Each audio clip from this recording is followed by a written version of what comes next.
ಹಾರ್ಮುಜ್ ಜಲಸಂಧಿ ಸಮೀಪದ ಒಮಾನ್ ಕರಾವಳಿಯಲ್ಲಿ ಸಂಚರಿಸುತ್ತಿದ್ದ ತೈಲ ಟ್ಯಾಂಕರ್ಗೆ ಸೋಮವಾರ ಗುರುತು ಪತ್ತೆಯಾಗದ ಪ್ರೊಜೆಕ್ಟೈಲ್ ಅಪ್ಪಳಿಸಿದ ಪರಿಣಾಮ ಭಾರೀ ಬೆಂಕಿ ಕಾಣಿಸಿಕೊಂಡಿದೆ ಎಂದು ಬ್ರಿಟನ್ನ ಸಮುದ್ರ ಭದ್ರತಾ ಸಂಸ್ಥೆ United Kingdom maritime trade operations ತಿಳಿಸಿದೆ.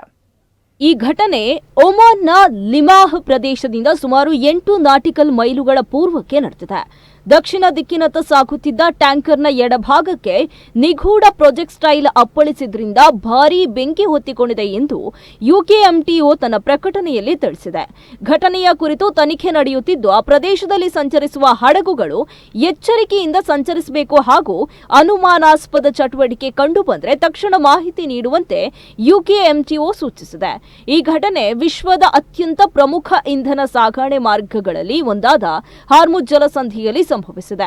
ಅಮೆರಿಕ ಮತ್ತು ಇರಾನ್ ನಡುವಿನ ಕದನ ವಿರಾಮ ಜಾರಿಯಲ್ಲಿರುವ ಹಾಗೂ ಶಾಶ್ವತ ಶಾಂತಿ ಒಪ್ಪಂದದ ಪ್ರಯತ್ನಗಳು ನಡೆಯುತ್ತಿರುವ ನಡುವೆಯೇ ಈ ಬೆಳವಣಿಗೆ ಆತಂಕ ಮೂಡಿಸಿದೆ. ಮಧ್ಯಪ್ರಾಚ್ಯ ಸಂಘರ್ಷದ ವೇಳೆ ಇರಾನ್ ಹಾರ್ಮುಜ್ ಜಲಸಂಧಿಯಲ್ಲಿ ನಿರ್ಬಂಧ ಹೇರಿದ್ರಿಂದ ಹಲವು ವಾಣಿಜ್ಯ ಹಡಗುಗಳು ದಾಳಿಗೆ ಗುರಿಯಾಗಿದ್ದವು. ಇದರಿಂದ ಜಾಗತಿಕ ಕಚ್ಚಾ ತೈಲದ ಬೆಲೆ ಏರಿಕೆಯಾಗಿತ್ತು. ಬಳಿಕ ಅಮೆರಿಕ ತನ್ನ ನೌಕಾಪಡೆಯ ಕ್ರಮಗಳನ್ನು ಕೈಗೊಂಡು ಇರಾನ್ ವಿರುದ್ಧ ಪ್ರತಿದಾಳಿ ನಡೆಸಿತ್ತು.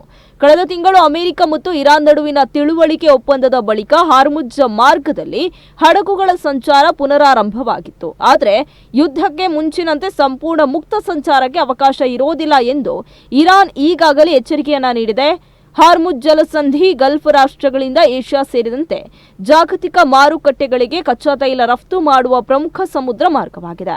ಅಮೆರಿಕದ ಯುಎಸ್ ಇಂಧನ ಮಾಹಿತಿ ಆಡಳಿತ ನೀಡಿರುವ ಮಾಹಿತಿಯಂತೆ 2024ರಲ್ಲಿ ಪ್ರತಿದಿನ ಸುಮಾರು 2 ಕೋಟಿ ಬ್ಯಾರೆಲ್ ಕಚ್ಚಾ ತೈಲ ಈ ಜಲಸಂಧಿ ಮೂಲಕ ಸಾಗಿದ್ದು, ಇದು ಜಾಗತಿಕ ಕಚ್ಚಾ ತೈಲ ಸಾಗಣೆಯ ಸುಮಾರು 5ನೇ ಒಂದು ಭಾಗವಾಗಿದೆ ಎಂದು ತಿಳಿದುಬಂದಿದೆ.